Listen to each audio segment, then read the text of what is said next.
नमस्कार. स्वागत तुमचं न्यूज लॉन्चर मराठीवर. मी अशोक वानखडे. अमेरिकेमधनं सरळ सरळ सरकारला एका ॲडव्हायझरी एजन्सीनी सांगितलं की संघावरच बॅन टाका, संघावर बंदी घाला. और आर-एस-एसच्या लोकांना कोणालाही भेटायचं नाही, कोण्या अधिकाऱ्यांची त्यांना मीटिंग नको किंवा त्यांना कुठलाही प्रोटोकॉल देऊ नका. अमेरिकेमध्ये अमेरिकन पार्लमेंटनी एक आयोगाची स्थापना केली. अमेरिकी आंतरराष्ट्रीय धार्मिक स्वतंत्रता आयोग. त्याला United state commission for international religious freedom या नावाने आहे.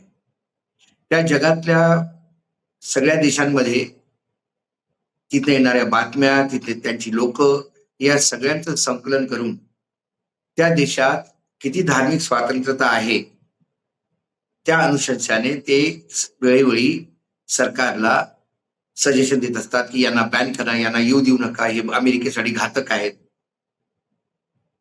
त्याच शृंखलेमध्ये मार्च महिन्यात जो त्यांनी रिपोर्ट दिला होता मागचा, त्यात त्यांनी संघावर आणि रॉवर बंदी घालण्याची मागणी केली होती. हे जरुरी नाही की त्यांनी केलेल्या मागण्या किंवा त्यांनी केलेला रिपोर्ट पार्लमेंट ऍक्सेप्ट करतो, पण त्याच्यावर कार्यवाही करणं हे त्या सरकारचं काम आहे आणि त्यात सरकारला ती मुभा असते की ते दिलेले सजेशन टाळूही शकतात. आता त्यांचं काय म्हणणं आहे आणि हे सगळं पुन्हा त्यांचा जो रिपोर्ट आला आणि त्यांच्या पुन्हाही जी मागणी आली की संघावर कुठल्याही हालतीत संघ आणि संघाच्या स्वयंसेवकांवर बंदी घाला, ती मागणी अशा वेळी आली जेव्हा मोहन भागवत जे संघाचे सुप्रीमो आहेत ते 29 ऑगस्टला अमेरिकामध्ये चालले. 29 ऑगस्टला न्यूयॉर्कमध्ये, म्हणजे जी अमेरिकेची कमर्शियल कॅपिटल आपण म्हणू शकतो, आर्थिक राजधानी, फार मोठं शहर आहे, तिथे युनिव्हर्सल वेलनेस सेलिब्रेशन या फार मोठ्या कार्यक्रमात ते भाग घ्यायला गेलेले आहेत. आता हे जे आहे संघटन, जे वेलनेस जे ऑर्गनाईज करतंय, युनिव्हर्सल वेलनेस सेलिब्रेशन, ही याचं मंचन करणारी जी संस्था आहे ती आहे ahead, American Hindus for engagement and dialogues. ही तिथले भारतीयांची एक संस्था आहे. त्यांनी हे ऑर्गनाईज केलं आणि त्यासाठी 29 ऑगस्टला त्यांनी मोहन भागवतांना तिथे बोलावलेलं आहे पार्टिसिपेशन करण्यासाठी. आता US commission on international religious freedom जे त्यांना बॅन करू इच्छितात, ते त्यांचं असं म्हणणं आहे की पंतप्रधान नरेंद्र मोदी सुद्धा आर-एस-एसचे सदस्य आहेत आणि आर-एस-एस ही एक अम्ब्रेला संस्था आहे, म्हणजे छत्री संस्था. सर्वात त्या छत्रीखाली बरेचसे छोटे छोटे ऑर्गनायझेशन असतात, तर त्याला आपण मुख्य संघटना म्हणू. मुख्य संघटना आहे आणि त्यांचे भरपूर उपसमूह आहेत. ते मुस्लिम आणि ख्रिश्चन या समाजावर लगातार हल्ले, धार्मिक हल्ले करत असतात आणि मुस्लिम आणि ईसाई म्हणजे ख्रिश्चन हे तिथे म्हणजे भारतात अल्पसंख्याक आहे. त्यात त्यांचं असं पुढे म्हणणं आहे की आर-एस-एसचे नेता असो, स्वयंसेवक असो, या भारत सरकार सोबत त्यांची काही अरेंजमेंट असो किंवा ते पदाधिकारी असो भारत सरकारमध्ये मोठे, अशा लोकांना अमेरिकेमध्ये कुठल्याही उच्च स्तरीय बैठकीमध्ये आणि राजकीय शिष्टाचार यातलं कुठेही त्यांना सन्मानित करायला नको, कारण त्यांनी वेळोवेळी धार्मिक स्वतंत्रतेचं उल्लंघन केलेलं आहे. पुढे त्यांनी सांगितलं की FORB धार्मिक विश्वास ते स्वतंत्र आहे, विश्वास ठेवण्याचं, आस्था ठेवण्याचं, त्याच्यावरही त्यांनी नेहमी घाला घातलेला आहे. दुसरं एक संघटन आहे भारतीयांचं तिथे, ते आहे हिंदूज फॉर ह्युमन राईट्स काम करणारे हिंदू, त्यांचं असं म्हणणं आहे की भागवत मुसलमान आणि ख्रिश्चन यांच्या विरुद्ध आर एस एस नेटवर्कची केलेली हिंसा, म्हणजे आर एस एसच्या पिल्लावळींनी केलेले त्यांच्यावर हल्ले आणि मोहन भागवत याला तुम्ही वेगळं वेगळं करू शकत नाही. कुठेही जिथे एकता दाखवायची असते तिथे धार्मिक वर्चस्व हे कधीही नसावं.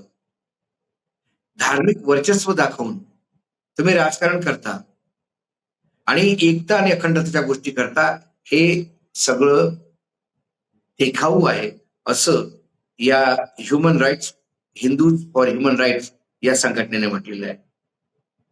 मार्च मध्ये जेव्हा United States commission for international religion freedom या संस्थेने जो रिपोर्ट दिला आणि त्या रिपोर्टमध्ये भारताची त्यांनी निर्भसना केली की भारतामध्ये अल्पसंख्याकांवर भरपूर हल्ले होतात, त्यात संघ आणि रॉव ज्याच्या संस्थांवर त्यांनी बंदी घालण्याचा एक सजेशन केलं होतं. त्या रिपोर्टला भारत सरकारच्या विदेश मंत्रालयाने खारिज केलं आणि त्यांनी सांगितलं की ते भारताची विकृत चित्र बाहेर दर्शवण्याचा प्रयत्न करतात आहे. संदिग्ध स्रोत आणि एक निगेटिव्ह वैचारिक नरेटिव्ह गाडण्याचा प्रयत्न हे करतायत.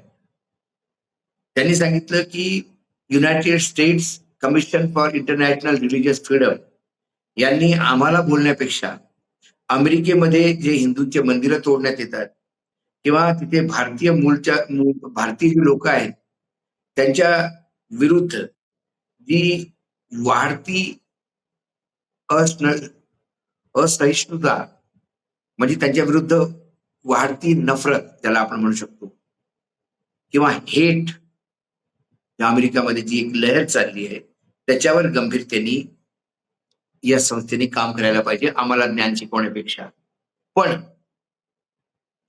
या अगोदर त्यात पुन्हा एक सर्वे आला, त्या सर्वे मध्ये सुद्धा हे दर्शवण्यात आलं की वर्षानुवर्ष अमेरिकेमध्ये भारतीयांबद्दल फार पसंतदार विचार लोकांची असायची. भारतीयांना पसंत करणारे जवळजवळ 55% लोक असायचे. 51% खाली कधीही भारतीयांना पसंत करणारी जी आकडेवारी आहे ती कधी 51% खाली आली नाही. परंतु यावेळेला जो सर्वे झाला त्यात भारतीयांना पसंत करणारी लोक 45%वर आली आणि भारतीय लोकांचा द्वेष किंवा मत्सर किंवा त्यांना वेगळ्या एका हेट दृष्टिकोनातून पाहण्यात जी लोकसंख्येचा जो प्रमाण होतं ते जवळजवळ 55% झालं. जे 55% आपल्याला प्रेम करायचे ते 55% आता आपल्याला हेट करतायत, आपला द्वेष करतायत. आणि एज वाईज जर त्यांनी पाहिलं तर जे जुने अमेरिकन्स आहेत, म्हणजे ज्यांचं वय झालेलं आहे, जे सिनियर सिटीजन्स आहेत, ते अजूनही भारतावर प्रेम करतात कारण त्यांनी तो भारत पाहिलेला आहे. पण जी नवीन जनरेशन आहे 18 ते 29 वर्षाची जी मुलं आहेत ती तर टोटली भारताच्या विरुद्ध आहेत, कारण जे भारतात चाललं ते पाहून त्यांना अतिशय भारताविरुद्ध घृणा झाली. आता हा सर्वे का? या अगोदर कधी अमेरिकेमध्ये मंदिरं तोडण्यात आली होती? कधीच नाही. किंवा भारताच्या लोकांच्या विरुद्ध कुठलीची हेट वेव, चला काही तिथे खलिस्तानी होते, ते खलिस्तानी तिथे उपद्व्याप करायचे ते गोष्ट वेगळी, पण अमेरिकन असे लोक भारताच्या विरुद्ध कधी बोलायचे का? नाही. कारण भारतीय लोकांना प्रत्येक जवळचं म्हणायचं. पण 2014 नंतर या देशात काय झालं? ख्रिसमस सेलिब्रेट करू शकत नाहीत ख्रिश्चन लोक. त्यांच्या आपण यावेळी ख्रिसमसला पाहिलं मागच्या ती या भारतात त्यांनी आपल्या तथाकथित कट्टर हिंदूवादी बोलणारे हे जे नालायक आहे यांनी किती उपद्रव केला. जिथे चर्चमध्ये आतमध्ये प्रेयर चालू होती, बाहेर भोंगाळे लावून हनुमान चाळीसा म्हण काय म्हणाले.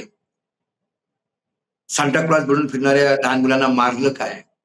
ख्रिसमसच्या फेस्टिवल सीझन साठी ज्यांनी मॉल सजवले ते मॉल तोडलेत काय. किंवा आपण जेव्हा नवरात्र असते तेव्हा जबरदस्ती सगळे मटणाची आणि मांसाची दुकानं बंद करून ठेवतो, पण मग त्यांचा जेव्हा रमजान असतो तेव्हा आपण उपवास ठेवतो का? नाही. ते त्यांचा धर्म पाळतात, आपण आपला धर्म पाळायचा असतो. पण आपली नवरात्र आली की आपण कुठेही, कारण आम्ही बहुसंख्यक आहोत आणि ते अल्पसंख्यक आहेत म्हणून त्याच्यावर आपण दादागिरी करतो. या सगळ्या बातम्या जगात पसरतात. त्यामुळे इथे जो कट्टर हिंदूवाद लादण्याचा प्रयत्न करतात, ते सगळ्या जगभरात असलेल्या हिंदूंना त्रासदायक होतं आणि मग ते त्यांना त्रास दिला जातो. त्यांची काहीही चुकी नसते. जी कम्युनिटी आतापर्यंत अमेरिकेमध्ये फार लोकप्रिय होती, ती अलोकप्रिय या भारतातल्या मूर्खांमुळे झाली, हे कोण पाहणार? यावर संघाने विचार करायला हवा. आज न्यूज लॉन्चर मराठीमध्ये एवढंच. पुन्हा येतो काही विषयासोबत. तोपर्यंत नमस्कार. पाहत रहा न्यूज लॉन्चर मराठी.